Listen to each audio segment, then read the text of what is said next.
नमस्कार प्रेक्षकांनो, मालिकेच्या पुढील काही भागांमध्ये आपल्याला खूपच जबरदस्त असा ट्विस्ट पाहायला मिळणार आहे. कारण इकडे आपल्याला पाहायला मिळणार आहे की एवढ्यावरच युवराज थांबलेला नाहीये. त्याला खूप राग आलेला आहे आणि त्याने एक गोष्ट ठरवली आहे, ती म्हणजे आता हॉस्पिटलमध्ये जायचं आणि वॉर्डबॉयच्या वेशात जाऊन या या केदारची वाट लावायची, त्याला संपवायचं असं त्याने ठरवलेलं असतं. आणि तो म्हणतो की आता मी दुसऱ्या कोणाची मदत घेणार नाहीये, तर आता मी स्वतः जाणार आहे असं त्याने ठरवलेलं आहे. पण तेव्हा तारिणी त्याची कशी वाट लावते ते आपल्याला पाहायला मिळणार आहे. त्यासाठी प्रेक्षकांनो हा व्हिडिओ शेवटपर्यंत पहा. त्याचबरोबर चॅनलवरती नवीन असाल तर चॅनलला नक्की सबस्क्राईब करा. इकडे आपल्याला पाहायला मिळतं की आता डॉक्टर सांगत असतात की केदारच्या डोक्यामध्ये खूप मोठा आघात झालेला आहे, खूप मोठा फटका त्याला बसलेला आहे आणि त्याचा रक्तस्रावही खूप झालेला आहे. त्यामुळं आपल्याला लवकरात लवकर रक्ताची गरज आहे. तेव्हा कौशिकी म्हणत असते की कामत काका, जी काही मदत लागेल ती मी करायला तयार आहे. तुम्ही पैशाचा अजिबात विचार करू नका, उपचार सुरू ठेवा. तेव्हा डॉक्टर कामत सांगू लागतात की एक महत्त्वाची गोष्ट आहे आणि ती म्हणजेच की त्याचा जो ब्लड ग्रुप आहे तो खूप रेअर आहे आणि ते ब्लड आपल्याकडे अवेलेबल नाही. हे ऐकल्यानंतर या दोघींनाही धक्का बसतो की आता काय करायचं, म्हणजे नक्की हे सगळं काय होऊन बसले हा प्रश्न पडलेला असतो. या दोघीही विचारू लागतात की आता काय करायचं. तेव्हा डॉक्टर कामत सांगतात की त्याचा ब्लड ग्रुप हा AB निगेटिव्ह आहे आणि त्या ह्याचं ब्लड आपल्याकडे अवेलेबल नाही. आता मात्र कौशिकी आणि तारिणी या दोघींनाही धक्का बसलेला असतो. पण तेवढ्यातच दयानंद काका तिथं पोहोचतात. कारण दयानंद काकांना ही गोष्ट कळलेली आहे की केदारला लागलेलं आहे, त्याला हॉस्पिटलमध्ये ॲडमिट केले. तेव्हा दयानंद काका येतात आणि म्हणू लागतात की मी आहे, माझा ब्लड ग्रुप आहे AB निगेटिव्ह, मी रक्त द्यायला तयार आहे. मग आता प्रश्न मिटतो. खरं तर दयानंद काकांचं रक्त घेणं हे तेवढं साधी सोपी गोष्ट नाहीये. एक तर त्यांचं वय पाहता त्यांना ते झेपणार आहे का, ह्या गोष्टीही तेवढ्याच महत्त्वाच्या असतात. पण सध्या जी काही गरज आहे ती भागवण्यासाठी ते डॉक्टर म्हणत असतात की टेस्ट केल्या जातील, तुमचा मेडिकल फिटनेस रिपोर्ट पाहिला जाईल आणि मग ठरवलं जाईल. परंतु इकडे केदार मात्र आता वेगळाच गोंधळ घालायला सुरुवात करतो. केदारचं म्हणणं असतं की नाही, मला नको आहे त्यांचं रक्त, माझा आणि त्यांचा काहीही संबंध नाहीये, ते माझे कोणीही लागत नाहीत असं म्हणत केदार गोंधळ घालायला सुरुवात करत असतो.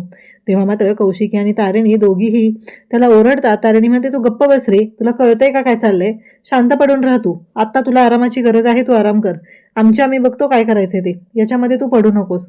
तेव्हा मात्र इकडे केदारचं हे जे बोलणं असतं ते ऐकल्यानंतर दयानंद काकांना तर धक्काच बसलेला असतो.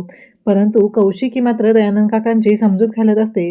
त्यांना म्हणत असते की शांत व्हा, नका काळजी करू, आपण बघूया काय करायचं ते, असं कौशिकी त्यांना सांगत असते. आणि त्याचबरोबर तारिणी सुद्धा म्हणत असते की बाबा तुम्ही काळजी करू नका, असं ती सांगू लागते. आता मात्र हे केदारचं जे वागणं आहे ते तारिणीला अजिबात आवडलेलं नसतं आणि तारिणीने आता केदारला तिथे बेडवरती आहे म्हणून ती शांत राहिलेली असते. आणि मग डॉक्टरांना तारिणी आणि कौशिकी दोघेही सांगू लागतात की यांचा चेकअप करून घ्या आणि फॉर्मॅलिटीजला सुरुवात करा. मग डॉक्टर म्हणतात की चालेल. परंतु डॉक्टरांना सुद्धा थोडी भीती वाटत असते की दयानंद काकांचं वय, त्यांची तब्येत पाहता हे पॉसिबल आहे का.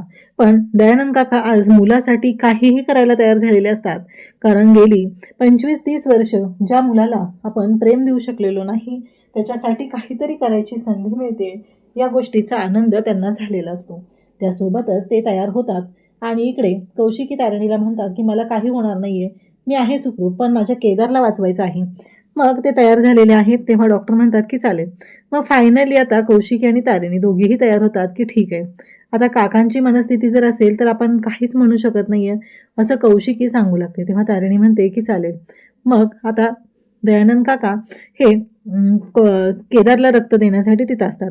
बाकीची टीम तारिणी सुद्धा हॉस्पिटलमध्ये आलेली आहे आणि ते सगळेजण पाहत आहेत की नक्की तारिणीच्या बाबतीत काय होतंय, काय नाही, कुठल्या गोष्टीची मदत लागते का. कारण कौशिकीच्या समोरही त्यांना जायचं नाहीये आणि त्याचबरोबर तारिणीलाही मदत करायची आहे आणि त्यांच्या केडी सरांची सुद्धा त्यांना काळजी वाटत आहे. अशा पद्धतीने हे सगळेजण आता तिथे एकत्र जमलेले आहेत. तेव्हा मात्र इकडे केदार जो आहे आता केदारला आता ICU मध्ये ठेवलेला आहे. अंडर ऑब्झर्वेशन जरी तो असला तरीही आता युवराजला कळलेलं आहे की केदार हॉस्पिटलमध्ये ॲडमिट झालाय. युवराजला खूप राग येतो की ह्या माणसाची बातमी का आली नाही आणि हे असं कसं झालेलं आहे, हा प्रश्न पडलेला असतो. आणि तेव्हा मात्र इकडे केदार केदारला संपवायचंच असा विचार युवराजने केलेला आहे आणि युवराजने निशीला धमकी सुद्धा दिलेली आहे की या सगळ्यामध्ये माझा हात होता, ही गोष्ट कोणाच्या समोरही उलगडायची नाही. जर तू तोंड उघडलं तर तुझे काय हाल होतील याचा विचार कर, असं तो सांगू लागतो. तेव्हा मात्र ती शांतच राहते. ती म्हणते की नाही, मी काहीच बोलणार नाहीये. खरं तर तिला सुद्धा आता युवराजची भीती वाटायला लागलेली आहे. युवराजचा जो स्वभाव आहे, जे वागणं आहे ते विचित्रच आहे, हे तिच्या सुद्धा लक्षात यायला लागलेलं आहे. आता इकडे युवराज हॉस्पिटलमध्ये घुसलेला असतो. हे सगळेजण लक्ष ठेवूनच असतात, पण युवराजने मास्क घातलेला असतो आणि तो केदारच्या रूममध्ये जातो. नेमकं हे सगळेजण आहेत ते डॉक्टरांनी तारिणीला बोलवलेलं आहे. तिकडे तारिणी गेलेली असते आणि त्याच बाजूला सगळे गेलेले असतात. परंतु युवराज हा आता केदारच्या रूममध्ये जातो आणि तो खांडेकर आहे, तो भावाला भेटायला आला असं सांगून तो हॉस्पिटलमध्ये आलेला असतो. त्यामुळे कोणाला संशय येण्याचा प्रश्नच येत नाही.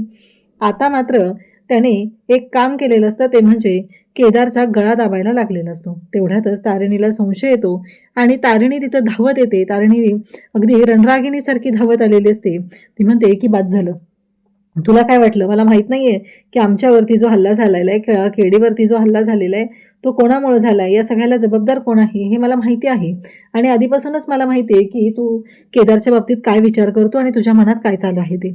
पण एक गोष्ट लक्षात ठेव, काहीही झालं तरीही तुला सोडणार नाहीये, एवढं लक्षात ठेवायचं आहे. अशा पद्धतीने इकडे हे सगळं बोलणं चाललेलं असतं. तेव्हा मात्र इकडे तारिणी केदारला वाचवते आणि युवराजची धुलाई करायला सुरुवात करते.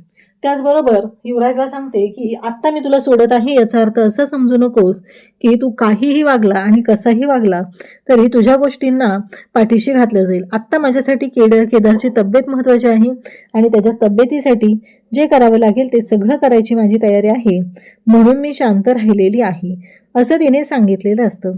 आता टीम तारिणी सुद्धा भयानक चिडलेली असते. त्यांनी सुद्धा त्या युवराजला चांगलेच फटके लगावलेले असतात.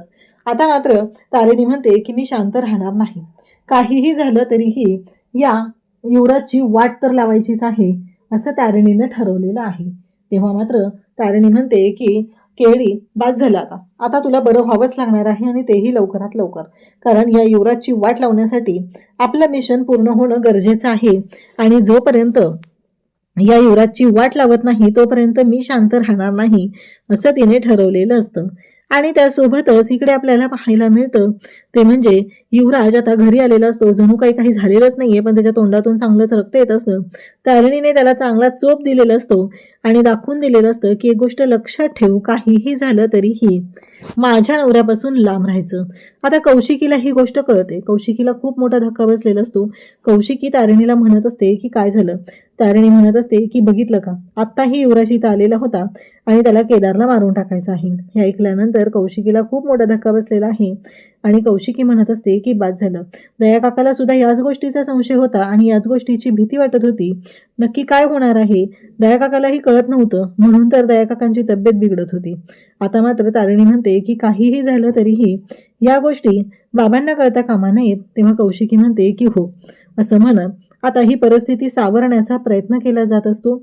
आणि इकडे मात्र दयानंद कांडेकर खूप काळजी करत असतात. माझा मुलगा बरा झाला पाहिजे एवढंच त्यांच्या डोक्यात असतं, कारण त्यांना त्यांच्या मुलाची काळजी वाटत आहे. मुलाला काहीही होता कामा नये एवढ्याच गोष्टीचा ते विचार करत असतात. इकडे कौशिकी मात्र शांतपणे सगळी परिस्थिती हँडल करत असते आणि तारिणी मात्र पेटून उठलेली आहे. एकदा का केदार बरा झाला की पोलीस म्हणून नाही, पण चांगला चोप द्यायचा आहे असं ठरवलेलं असतं. आणि त्याचबरोबर हे सगळं जेव्हा घडत असतं तेव्हा मात्र आता कौशिकी त्याचबरोबर तारिणी दोघी मिळून युवराजची वाट लावणार असतात. अशाच अपडेटसाठी चॅनलशी कनेक्ट राहा. थँक्यू.